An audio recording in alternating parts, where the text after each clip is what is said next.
que vous les avez remarqués, vous? Ces pavillons qui se multiplient un peu partout et grignotent le territoire. Vous avez les mêmes près de chez vous?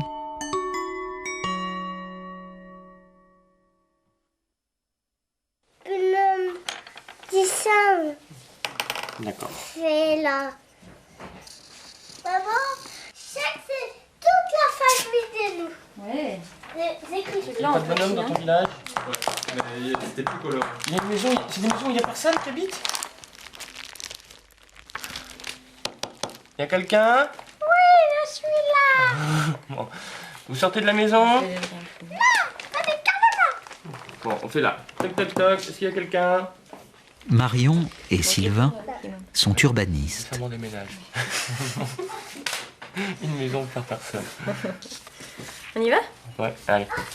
Leur métier, Où mettre en forme la ville. Maman, mais c'est quand là qu'on va aller faire du vélo à deux roues avec Leur nous? but, Cet après-midi. éviter le désastre. Allez.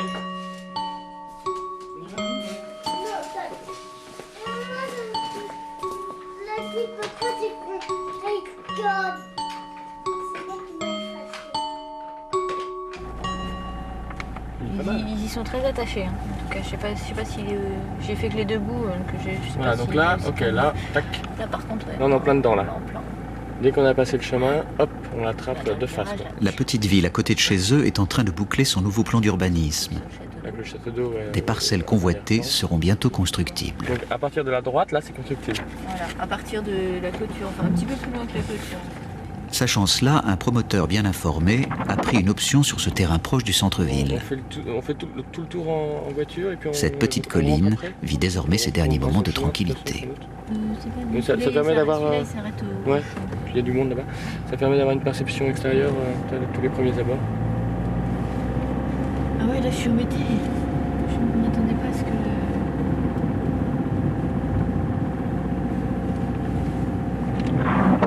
Là, on peut aller faire un petit tour dans le lotissement là, qui est là. Celui-là, il est particulièrement beau. Alors là, voilà, du lotissement comme on l'aime.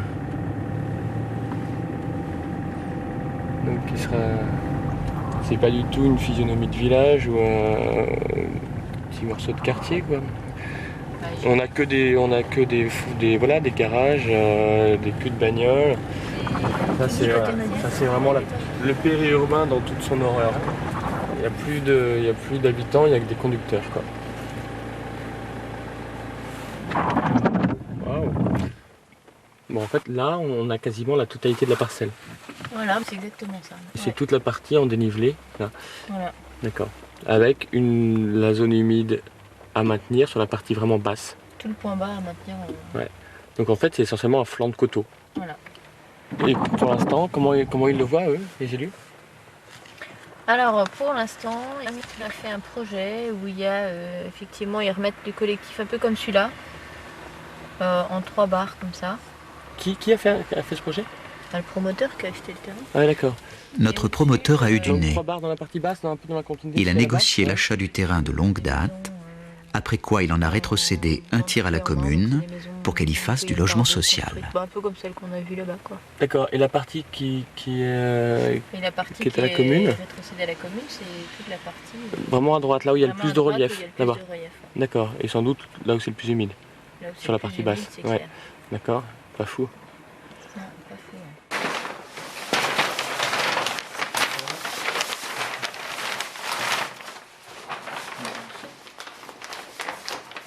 Moi, mon choix auquel on peut ne pas être d'accord et on peut le remettre en cause, mais c'est un choix fort de dire là, c'est un quartier, un vrai quartier de vie, et je veux que mon gamin qui habite là, effectivement, il puisse aller à l'école tout seul, il puisse, etc. Je veux que la personne âgée, elle ait une vie sociale, qu'elle puisse prendre le soleil autrement que le long d'une voie trop rapide, etc.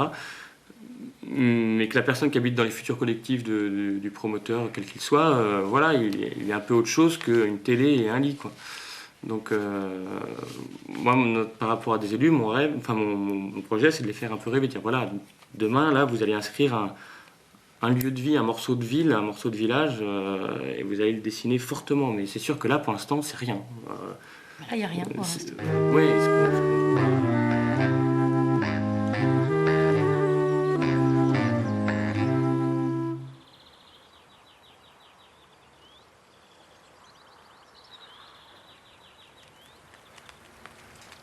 pas mal aussi, c'est de faire des photos de la Perse depuis le virage là-haut. Pour éviter que cette colline ne prenne des allures de cité dortoir, éviter le chacun pour soi derrière sa haie de tuyas, Marion et Sylvain ont des idées. Mélanger différents types de logements, de populations, d'activités. Tout cela pour retrouver une vie de quartier. Je veux dire que le jardin est dans la parcelle aussi, le chemin. Ouais. Un rendez-vous est pris en mairie pour tenter de convaincre la municipalité. On peut imaginer, espérer, mais c'est un boulot qui n'est pas évident, hein, mais en tout cas une centralité là sur la partie haute avec ce qui se fera plus tard, et puis progressivement, effectivement, avec un axe qui rejoigne le quartier plus central. Enfin bon, avec... Il ne faut pas le concevoir uniquement comme un espace périphérique, quoi, ça c'est clair. À la limite, il peut redonner du sens aussi à tous ces espaces résidentiels qui sont juste autour, Ouais. qui sont tellement loin du centre qu'ils ont... Ouais, mais par contre, pour donner une centralité, ça demande vraiment énormément de choses, quoi. Ça demande des équipements publics, ça demande la densité, c'est évident. Ça demande aussi des espaces publics de qualité. Surtout des espaces publics de qualité. Hein. Et des espaces publics. C'est vraiment l'échelle de mais ça demande quartier. éventuellement aussi injecter quelques bureaux. C'est quand même une intervention qui est pas plus coûteuse, mais en tout cas qui est volontaire, quoi.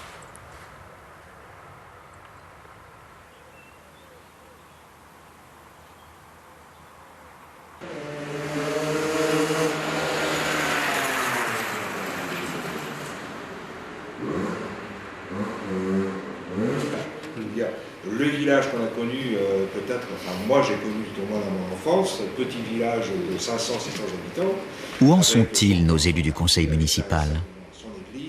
Pour le moment, ils subissent la pression des particuliers qui réclament un toit et celle des promoteurs avec leur solution clé en main. Le village de leur enfance, sans voiture ou presque, avec les gosses qui jouent dans la rue, ils imaginent que c'est définitivement terminé. Alors, à la question de savoir si c'est fini ou pas, pour moi, c'est une question c'est la question essentielle. C'est est-ce que c'est fini? C'est-à-dire, est-ce qu'on abdique? Est-ce qu'on dit... Non, mais elle est fondamentale, cette question. Moi, j'ai 4 enfants, avec Marion. Effectivement, je me dis, mes enfants, non, n'habiteront pas dans un cadre de vie, et ils n'habiteront pas avec les autres. Ils prendront leur voiture pour habiter leur T2 après Auchan, etc. Ou est-ce que je me dis, est-ce que je me bats pour que, effectivement, pas forcément cette idée de village qui peut paraître parfois un petit peu obsolète ou pastiche, mais tout simplement, est-ce que j'essaye d'imaginer un espace dans lequel ils pourront vivre avec autrui? Moi, cette question politique, même au sens étymologique du terme, l'organisation de la cité, de la ville, pour moi, elle est essentielle. C'est-à-dire, pour moi, la politique, c'est vraiment ça. C'est imaginer un espace où on va vivre ensemble. Est-ce qu'on vit ensemble ou pas? Si effectivement, on peut prendre le parti de dire c'est fini, de toute façon la bataille est perdue, chacun pour soi. C'est un choix, hein. C'est une réponse aussi politique. Au fond, que défend Sylvain? Rien d'extraordinaire. Un grand melting pot de formes, d'usages et de populations, le tout sur mesure. Ce qu'il refuse, les cloisonnements. Ici les riches, là-bas les pauvres, on dort là, on travaille à 20 km, on fait ses courses à l'autre bout de la ville, et la bagnole 10 fois par jour. Comment on fait avec les partenaires privés qui ont acheté un paquet, là, en continuité, dans 4 hectares par exemple, et nous on en aura 1,5. Comment on fait pour avoir une bande chez eux et une autre bande? Enfin, c'est plus compliqué. C'est pas seulement plus compliqué, monsieur le maire. Il faudrait encore que ces partenaires privés aient envie de jouer le jeu. L'idée aussi, hein, il y a une qualité de site particulière sur ce site de Trelaine, il est particulièrement joli. Au menu ce soir, faire rêver, convaincre et mobiliser. C'est un site qui est magnifique, avec des vues sur le Loc, avec une pente. Une pente, c'est intéressant. Regardez Saint-Goustan, les constructions qui s'étagent dans la pente, c'est très joli. Je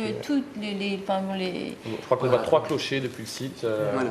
Ça, c'est intéressant. Or, avec un projet où on a les collectifs en bas, les pavillons en haut, en fait, vous écrasez complètement la pente. Il n'y a plus du tout cet étagement, etc. Ce que vous nous proposez ce soir, je ne savais pas que c'était possible. J'ai jamais pensé à discuter avec un promoteur pour faire un... c'est bien la salade que vous proposez pour... Oui, un peu, en quelque sorte. Pour faire la mixité totale, là. Voilà, c'est ça. Voilà. Produit pur.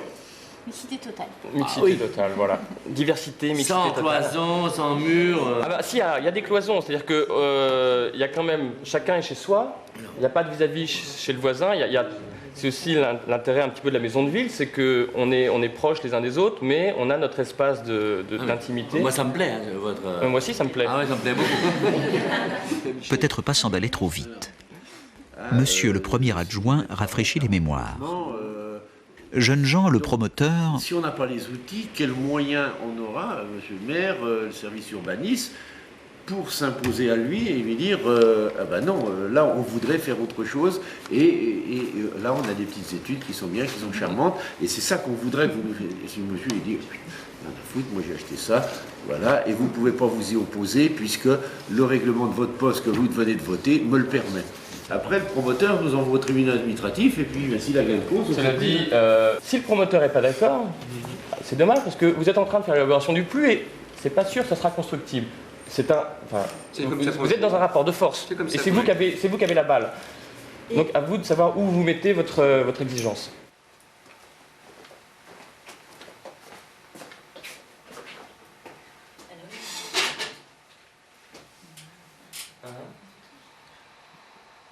Et tu vois, j'ai commencé à faire des... Quitte à ce qu'au milieu, je fasse un chemin, tu vois, ça changera pas... Ouais.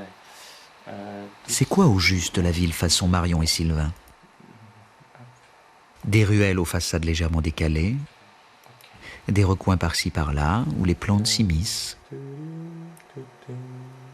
On peut s'y poser pour lire, prendre un verre, bavarder avec ses voisins. Oui. L'avant-projet que notre promoteur avait déposé en mairie est bien différent. C'est rigolo de comparer les deux. À votre gauche, la ville mécanisée, froide. À votre droite, la ville humaine, à l'échelle du piéton.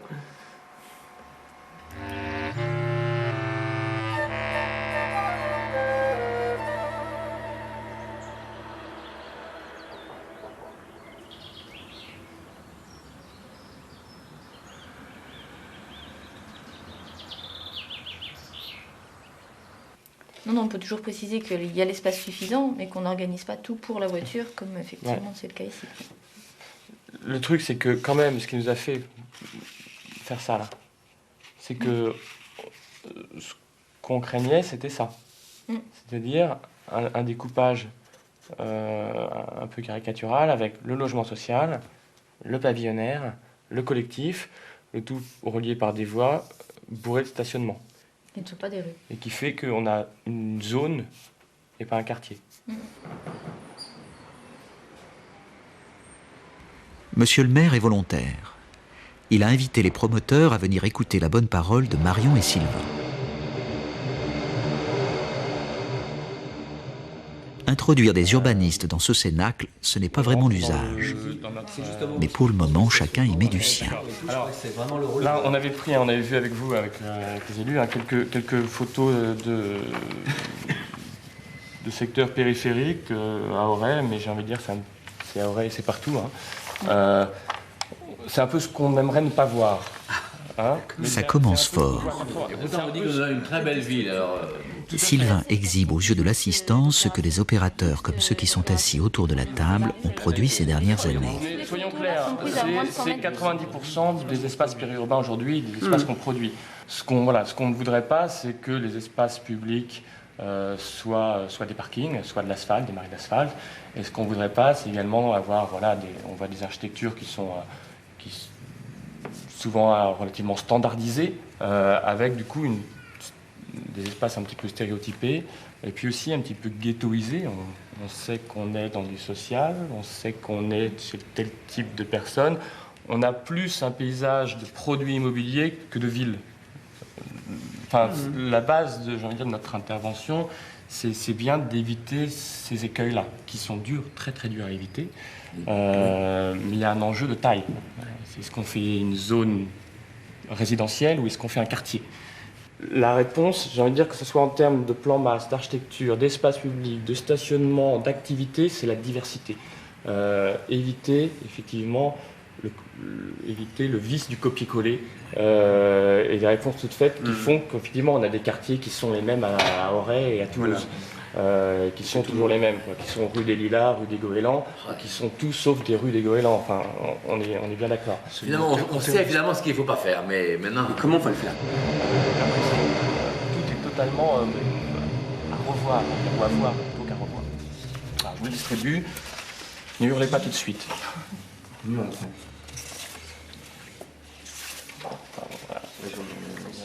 Ça, ce sont Alors, bon, on peut peut-être le commenter brièvement. Hein.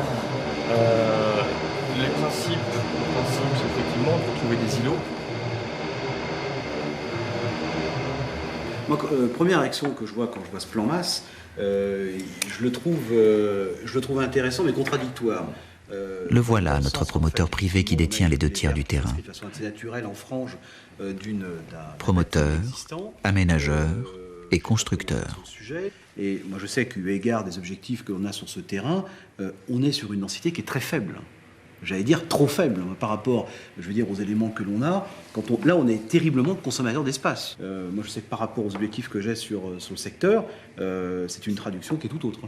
Mais je vais l'exprimer à ce sujet. Là, on peut rebondir nettement là-dessus. Marion. Donc là, nous, on est à beaucoup plus dense, en fait, sur ce plan-là que sur le plan, je dirais, de l'opération classique.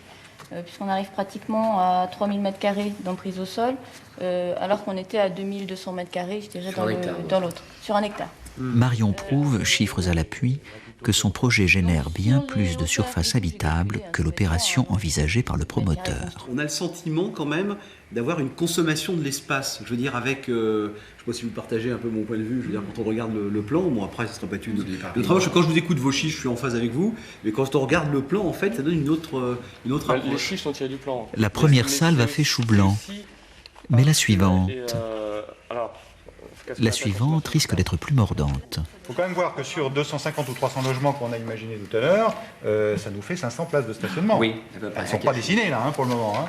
Donc il va falloir les mettre en sous-sol, ça veut dire des rampes d'accès un peu partout. Monsieur est promoteur lui aussi, chargé par la mairie de faire du logement social. Des collectifs ou 3-4 collectifs sur l'ensemble du terrain, c'est un ensemble de petits plots, avec des fonctions complètement mélangées. Je pense qu'il y aura une requalification. Pour concevoir le stationnement en sous-sol, c'est vraiment extrapolé, parce qu'on est entre 250 et 300, c'est pas 2 logements, c'est pas 2 voitures sur tous les types de logements. C'est une règle. Malheureusement, on ne peut pas y aller. C'est 1,5 pour les en dessous du T2. T2, c'est j'allais dire quelque part, le T2, c'est déjà 2 places. C'est le studio qui a une place et demie. Ces règles, c'est la mairie qui les fixe.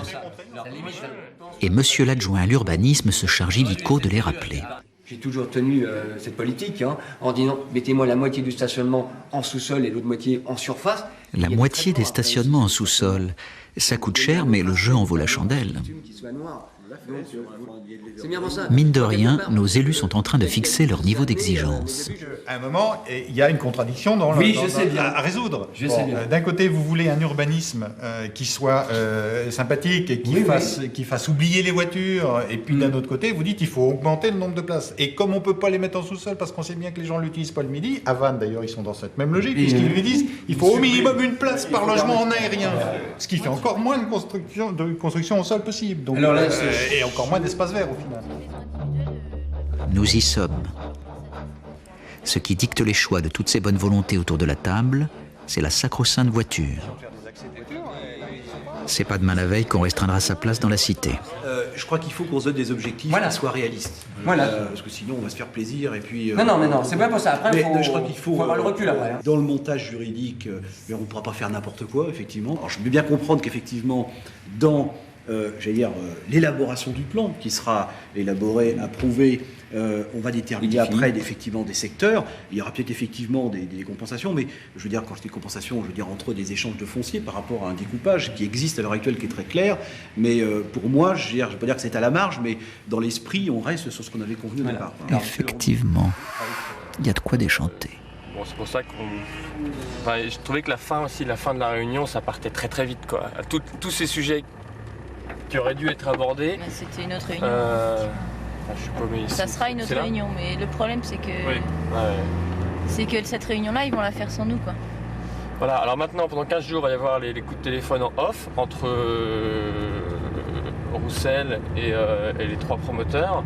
Ils vont sans doute se passer des accords, oui, bon, la mixité à la parcelle, ouais, enfin, voilà, à l'îlot, d'accord, à la parcelle, bon, ils vont trancher, et ça, on va pas du tout apparaître, on va pas du tout être au courant. En gros, a priori, les accords vont être passés.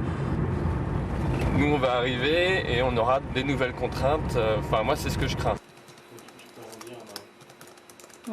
Sylvain a vu juste. Aucune nouvelle réunion n'est annoncée. 360. Le téléphone reste muet. Bon, tout ça est en aérien. Parce que si on avait quand même évoqué de mettre la moitié des places souterrain. Nos 2 empêcheurs de tourner en rond planchent pour faire face à la demande. Si on en rajoute encore la moitié. De stationnement, bien sûr. Même juste le tiers, tu rajoutes un tiers de 360, on arrive à 500 sans problème.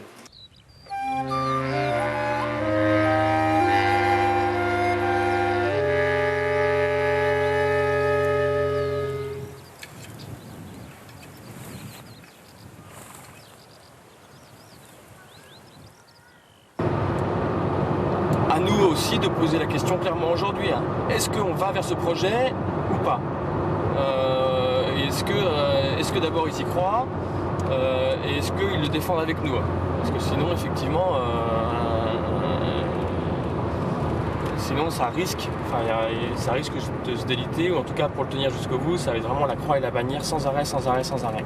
Contre et les promoteurs et on va dire contre, ou en tout cas contre, peut-être pas contre, mais pas avec les élus. Voyons précisément où est-ce qu'il y a des blocages. Si on n'a pas, tant mieux. Si on a, on voit si on peut les surmonter. Si on ne peut pas les surmonter, on ne fait pas. Voilà. Mais je crois que c'est important au moins se permettre de se poser la question jusqu'au bout. Puisque nous, un des arguments qu'on a, c'est de dire si la ville aujourd'hui ne ressemble plus à de la ville ou n'a plus la qualité qu'elle avait, c'est notamment parce que les entités foncières sont très grandes et qu'on n'a plus cette diversité de la rue où on a une maison, puis une autre, puis une autre, puis une autre, et on a une grande opération un petit peu monotone, puis une autre, une nouvelle grande opération monotone. Si on veut éviter ça, il n'y a pas de solution, c'est la mixité de la parcelle.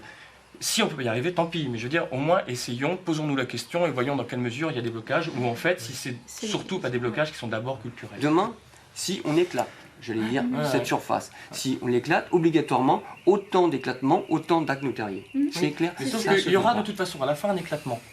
Mais au début, on ne l'aurait pas vu si vous Sauf si effectivement, on peut faire une grande parcelle, je veux dire, je schématise à outrance, et une grande barre au milieu, il n'y a pas d'éclatement, il n'y a pas de frais notariés, il n'y a pas de frais de géomètre. Bon. Mais on n'a pas le même projet non plus. Et puis il n'y a pas de ville, et puis il n'y a pas de qualité, et puis c'est sans intérêt. Mais après, il va y avoir donc 3 promoteurs différents qui vont désigner, et je crois, leur architecte. Ouais. J'ai presque envie de dire leurs architectes. Oui, leurs architectes.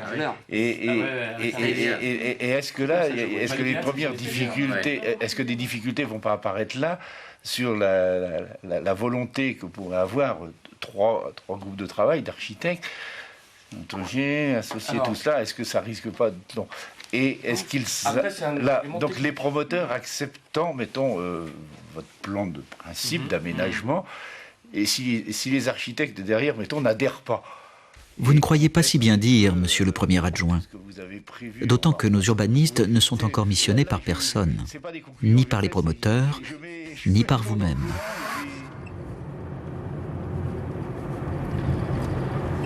Moi, j'étais vraiment content de cette réunion. Tu as pu t'exprimer. Non, on a pu aborder des sujets. Non, mais toi, t'es toujours en train de crier alors qu'il n'y a pas de quoi ça l'arrive. J'ai pas crié. Attends, j'ai pris la place qu'il fallait prendre. Non, tu prends beaucoup trop de place, c'est très encombrant. C'est vrai. On va passer dans une phase opérationnelle. Préalablement, en fait, lors de la dernière réunion, donc Marion Lebert nous a présenté finalement un plan avec un objectif qui était ambitieux, d'avoir du social juste à côté de l'accession, du social de l'accession, fait que malheureusement, pour les contraintes qu'on avait évoquées, je fais référence, je leur dis, sur le plan juridique, au niveau de la mise en place, et je crois que c'est un aspect qu'on peut pas obérer, parce qu'on peut écrire des choses, mais il faut penser aussi après la faisabilité. La faisabilité tout à fait qui est derrière, Et ça apporte quand même un bémol, je veux dire, assez fort sur les limites que l'on peut avoir. Alors bon, c'était, je veux dire, une opinion que j'avais. Et puis, lors de l'échange que j'ai eu également avec les deux partenaires sociaux, je fais référence à un contrat qu'on avait évoqué. Il se trouve qu'on avait les mêmes prérogatives, en tout cas, sur ce sujet. Ça commence bien mal. La mixité à la parcelle, la fameuse salade qui réjouissait tant monsieur le maire est balayée d'un revers de la main. Et la réunion ne fait que commencer. Vous avez fait part qu'il y avait des problèmes au niveau du terrain, ça je l'avais évoqué parce que connaissant bien. Qu'est-ce que vous avez trouvé dans les quelques sondages que vous avez faits? Parce que j'ai trouvé une certaine...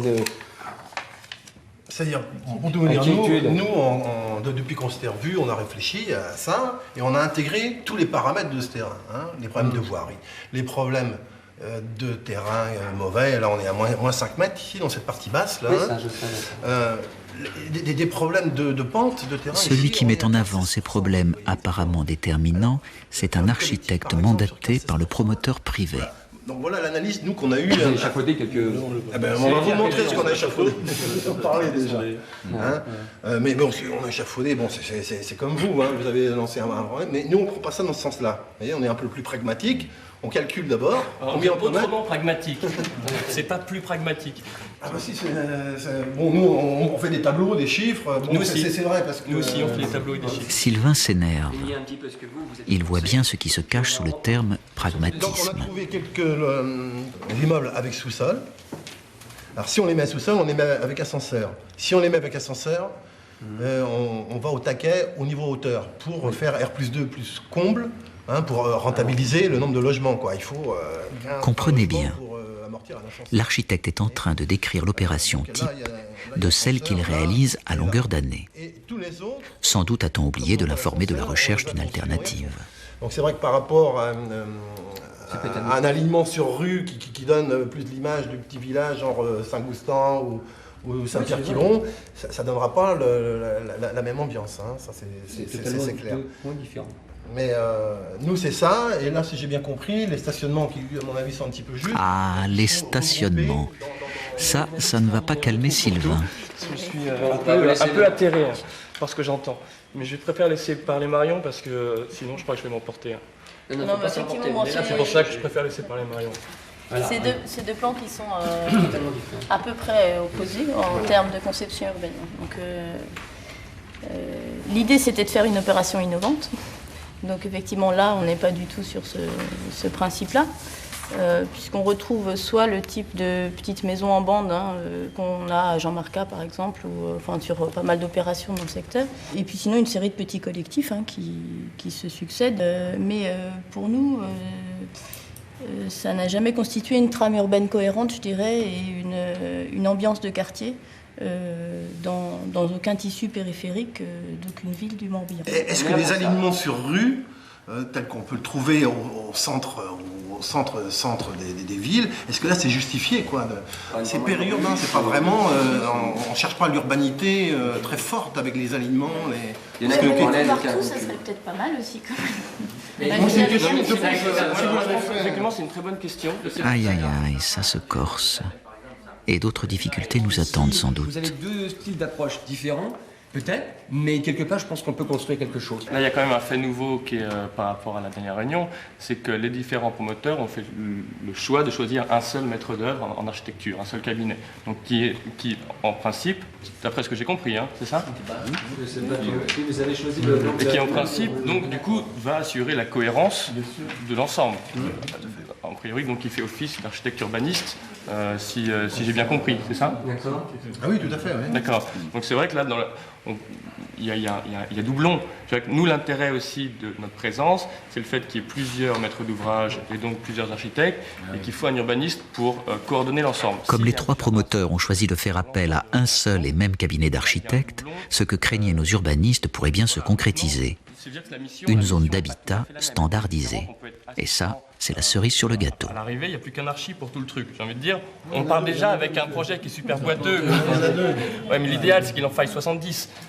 Bon, non mais c'est un postulat, on fait avec. Mais je veux dire, ça veut dire que globalement, on est quand même loin, très très loin de l'idéal. Mais bon, c'est la vie. Eh oui, c'est la vie. C'est la vie. Tout à l'heure, on les privait de salade, maintenant, on leur retire l'assiette. Le strapontin sur lequel sont assis Marion et Sylvain est en train de se dérober. Leur hypothétique mission semble bien compromise. C'est énorme, c'est énorme. Combien 200, combien il dit 200, plus de 200 logements. Un seul mec derrière la bécane. Mais c'est le délire, c'est le délire. T'imagines ici, là, le centre doré, tu prends un mec qui dessine tout, t'imagines l'horreur du truc. Ce qui est intéressant, c'est que t'as le résultat de plein d'époques, de plein de mecs qui ont conçu. Un mec qui va dessiner 200 logements, c'est la honte, quoi. Je pense pas, je pense qu'ils ont agi dans la logique économique qui est normale dans leur cas. Enfin, eux, leur idée, c'est de faire le plus de bénéfices possible. Ça prend moins de temps de discuter avec un architecte qu'avec 70 architectes. Pour moi, c'est-à-dire que par rapport à la réunion qu'on a eue la fois dernière, ils n'ont rien compris à notre logique. Mais tu veux qu'ils comprennent ça en une réunion, Sylvain, quand même Je pense que les élus aujourd'hui... Non mais Marion, on l'a quand même expliqué plein de fois avec les élus. Et là, les élus, quand ils sont arrivés avec un seul architecte... Ouais, mais ils n'en ont pas du tout parlé. Ils ont découvert aujourd'hui, les élus. Ouais, mais personne n'a réagi. Non.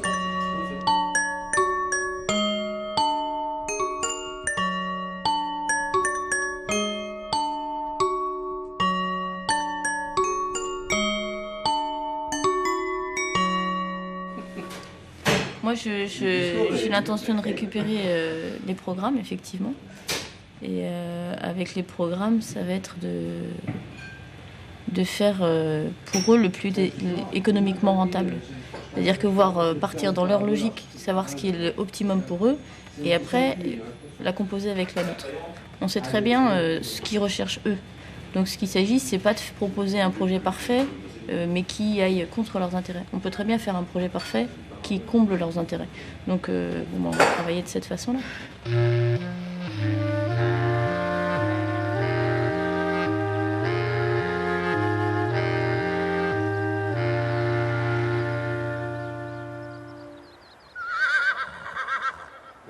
C'est posé différemment, quoi.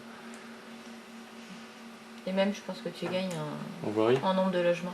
Nos deux héros ont fait réaliser une animation qui confronte leurs propositions au projet type.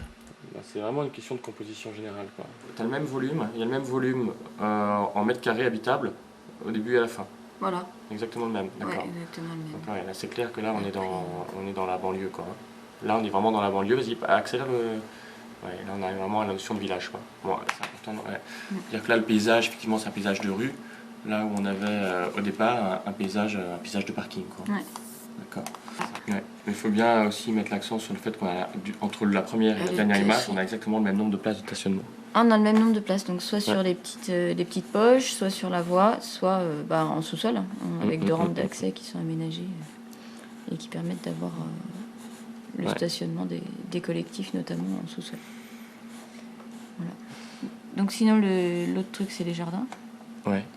Donc là, sur les jardins, donc ici, on a toute une partie du jardin qui n'est pas utilisable parce qu'il est directement sur la rue. Ouais, donc avec la circulation, les visibilités dessus, etc.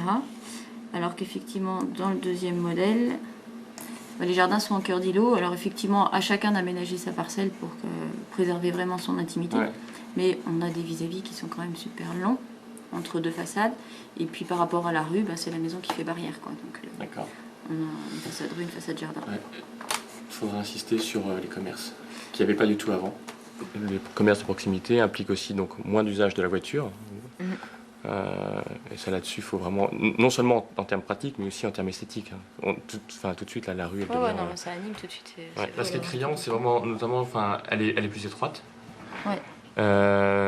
Notamment parce que les voitures, les stationnements ont disparu, quoi.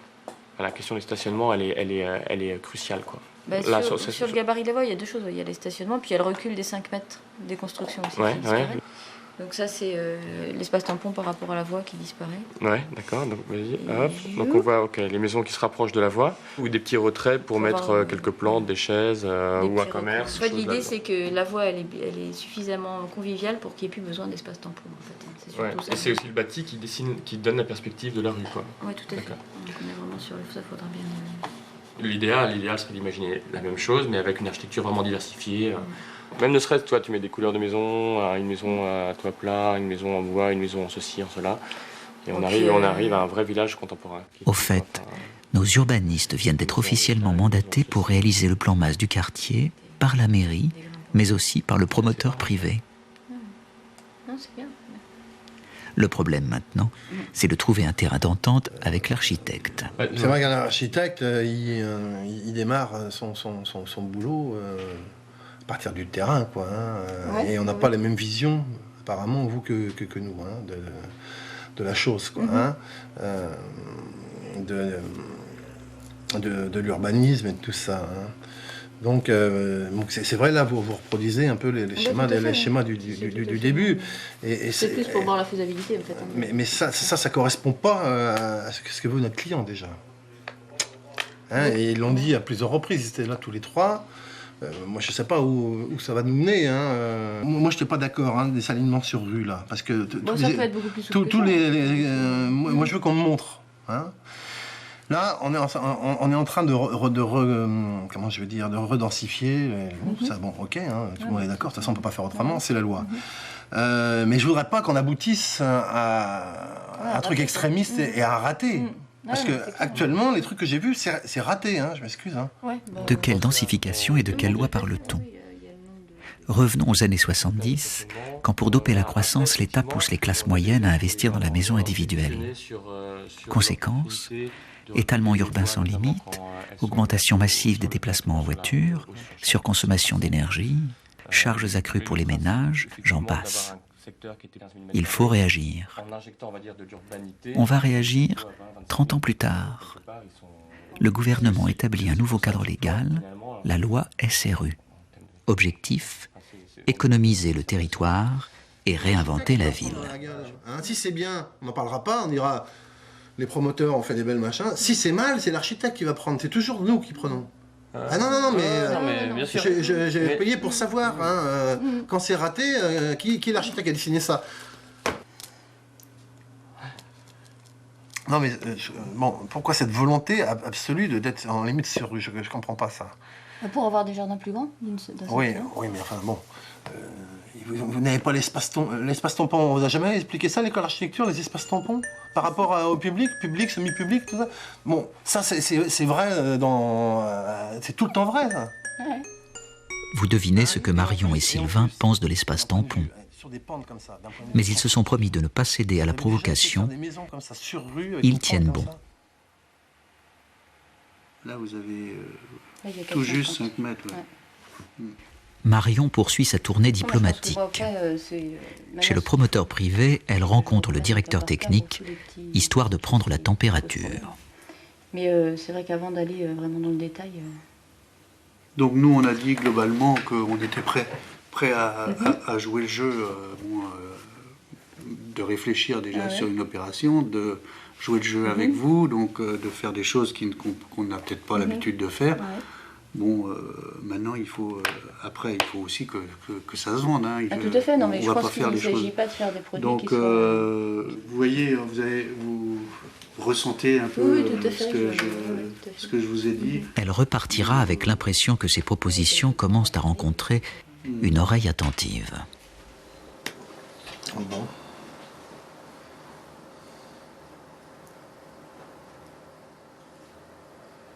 Je dirais que ce plan-là, il est modulable sur cette base-là, quoi. Il est modulable pour faciliter tout le travail d'architecture.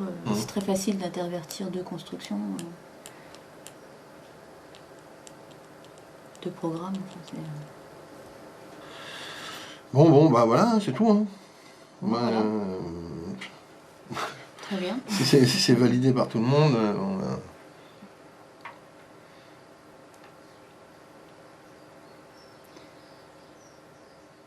Bon, ben là, je crois qu'il y a un gros boulot maintenant. Là. Ouais, nous, on va commencer à se pencher sur la question des espaces publics, justement. Donc, on a peut-être des questions. Le vent a tourné. Plus précises.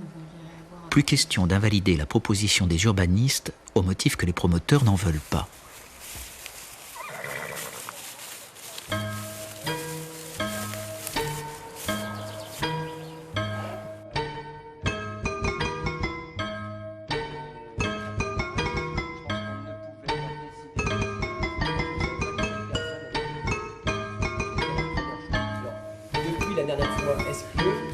y a une avancée. Est-ce que vous êtes en mesure de nous dire, monsieur le maire, Alors, il fallait bien que je commence par un bout pour commencer à mettre. Alors, j'ai mis des vraies maisons et des vrais immeubles dessus. Ce qui est intéressant. Ce qui est quand même intéressant, avec des vraies largeurs, avec des garages, avec. Il n'y a que des vrais chez lui. Il a travaillé en position. Les hostilités reprennent.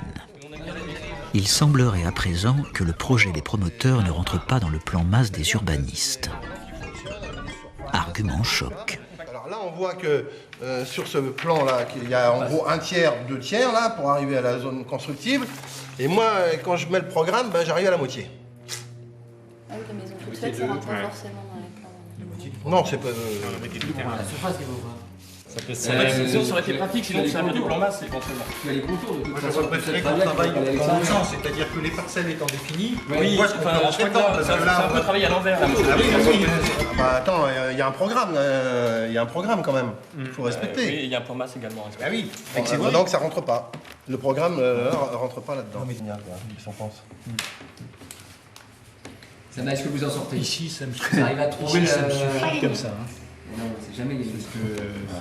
Ouais. Bon. Si c'était facile, on ne serait pas autour de la table. Si c'était facile, on ne serait pas autour de la table. Je suis désolée. Après, c'est vrai qu'il faut peut-être redessiner des maisons plutôt que de mettre la maison type habituelle. Attendez, mademoiselle. On va laisser parler Marion Lebel. Écoutez, laissez-moi parler. Je suis désolée, je travaille sur ce type de plan masse avec d'autres architectes. On leur donne un plan masse, ils font un programme.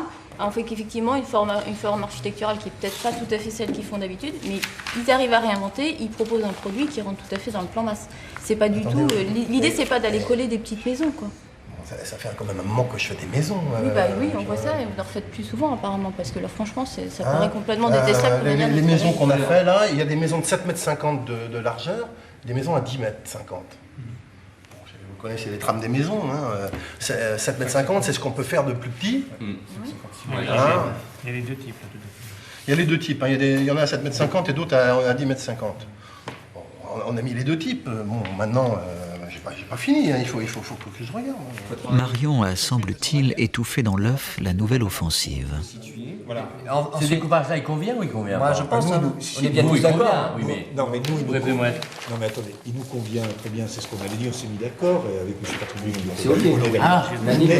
On est d'accord. On est tous d'accord. Monsieur le maire est intervenu pour soutenir le plan masse des urbanistes. Et les promoteurs semblent l'avoir adopté eux aussi. Pourtant, il reste encore un écueil. Lequel? Le nerf de la guerre, chers amis. On se plante parce que là, il y a des surcoûts là, inévitables. Il ne faudrait pas qu'au bout de l'appel d'offres, on soit incapable de construire. Et d'avoir à refaire tous les permis ou de ne plus construire sur la colline, de faire tout en bas. Enfin, il faut imaginer les scénarios les pires. C'est une affaire compliquée. Oui. Très compliqué. C'est ce que j'ai conclu. Moi, c'est une des préoccupations. J'ai fait une révision des renvoiements. On va souffrir là. Dans son montage. On va souffrir parce que le nombre de personnes. On est obligé, comme on est en plein de se remonter par première, mais il faut bien le faire. Mais je suis très content de le faire parce moi, je que pense qu'il faut le faire. C'est très motivant. Voilà. Ça nous remet en question quelque part aussi. Ça oblige les gens à réfléchir. Absolument. Ça, moi, je trouve que tous les uns et les autres devant les contraintes respectives. Voilà. Les contraintes respectives, elles sont uniquement techniques et économiques. Mais où sont passées les considérations politiques et esthétiques qui animaient les premières discussions avec les élus? On avait rêvé un peu trop fort d'espaces publics de qualité, de poésie de la rue. Au réveil, ce ne sont plus que des contraintes qui occupent le terrain. À ce point de notre histoire, que reste-t-il du projet de nos urbanistes? Pour toute mixité sociale, un simple échange de parcelles concédé par les promoteurs. L'enjeu crucial de la diversité architecturale confié à un seul cabinet. Quant au commerce de proximité, bureaux, services publics, pour le moment la question est repoussée au calendrier grec. Alors que reste-t-il? Pas rien tout de même. Pour la première fois dans cette petite ville, des urbanistes mettent leur grain de sel dans la création d'un quartier, au point même qu'il pourrait en être transfiguré. Un garage pour 2 logements. Mais là, Sylvain a comme un doute.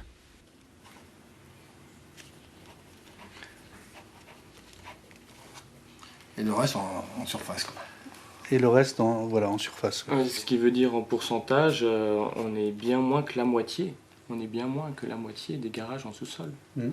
Alors qu'on était parti sur la moitié. Ah non, c'était toujours pour les collectifs. C'était un garage sur 2 logements collectifs. C'est ça qu'on... Et là, on est à la moitié. Si on... J'espère que vous êtes bien en phase avec les élus, parce que ça veut dire que là, on arrive à quasiment 70% des places en extérieur. Oui, non, mais...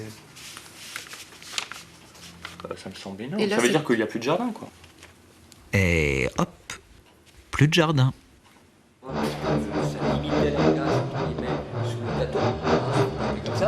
Donc aujourd'hui, ça donne quoi? Donc 70% en aérien, 30% en sous-sol. Et... Monsieur l'adjoint à l'urbanisme a fait son deuil de ses 50% de stationnement souterrain. Pas madame l'adjointe à l'environnement?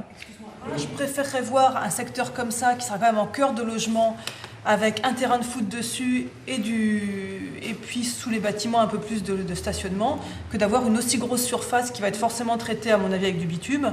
En surface, je préférerais un petit parking de surface et puis quand même reporter une partie des stationnements plus sous bâtiment, quoi. Moi, le pourcentage me dérange, quoi. Je veux dire, il faut être aussi objectif. J'entends, je large votre point de vue par rapport à ça.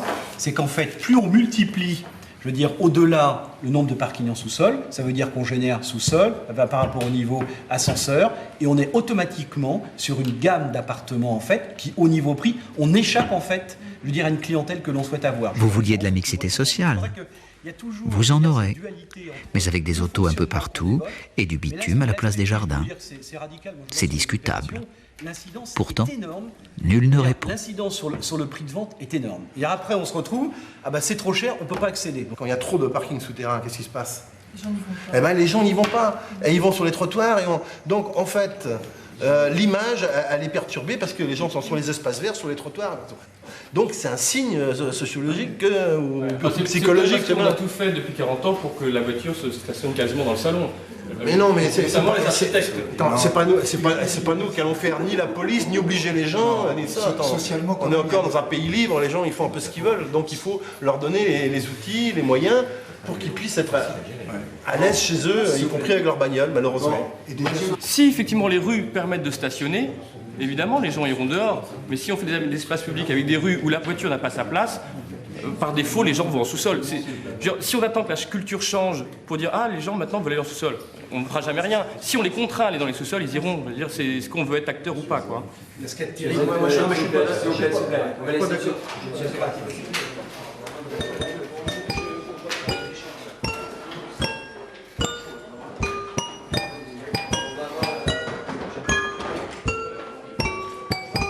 Je savais très bien qu'on n'aurait pas eu les 50-50. Quand on voit ce qu'on a fait au début, il y a 10 ans, quand on est arrivé, qu'on était novice, quand on voit ce qu'on fait aujourd'hui, ça n'a plus rien à voir. On a déjà fait un pas, et on continue à faire des pas. Ouais. Là, en fait, je défendrai ça. C'est-à-dire que je veux que... C'est ma position, mais je veux qu'il y ait des espaces verts collectifs en dehors de la coulée verte. Le processus de négociation vient de s'achever. L'élu écologiste a soudain pris conscience de la tournure des choses. Dommage, madame. C'est un peu tard. Il faut des choses qui soient au centre, où les gamins ils descendent à pied de chez eux, hop, les mamans les voient jouer. On est à 30% de parking en sous-sol, à 50%, on pouvait avoir ce type de. C'est pour ça que je voudrais un truc intermédiaire. J'aurais voulu du 40% peut-être de parking, alors semi-souterrain peut-être. C'est ce qu'on avait fait avant. En gardant. Mais là aussi, c'est bien pour ça. Semi-souterrain là, et ici on garde.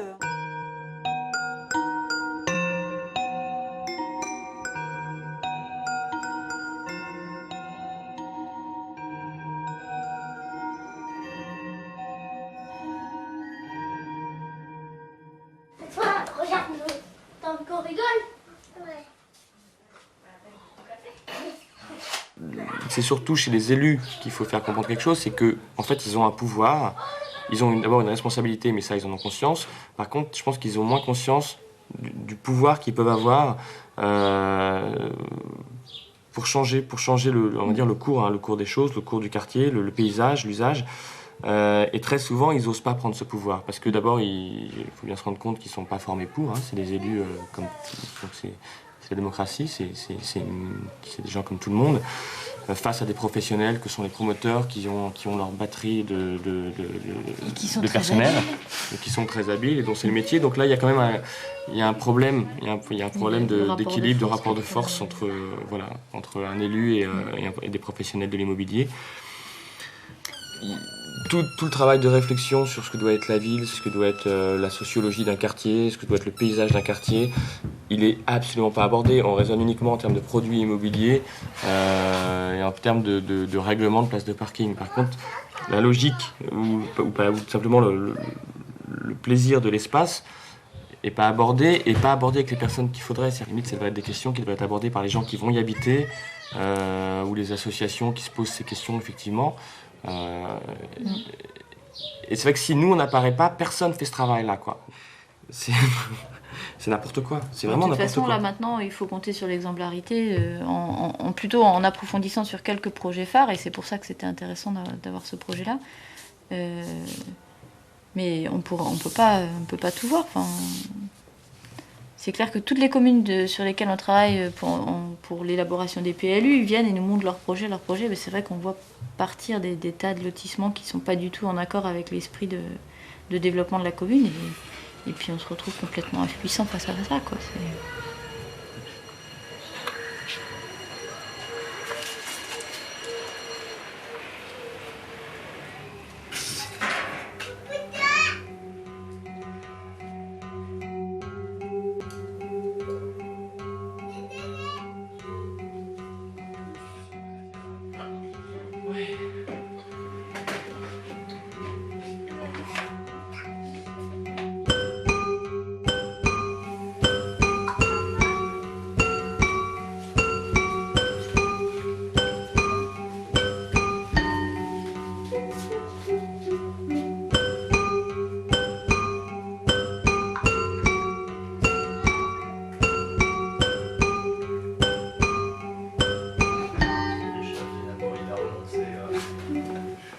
Allez, on se donne.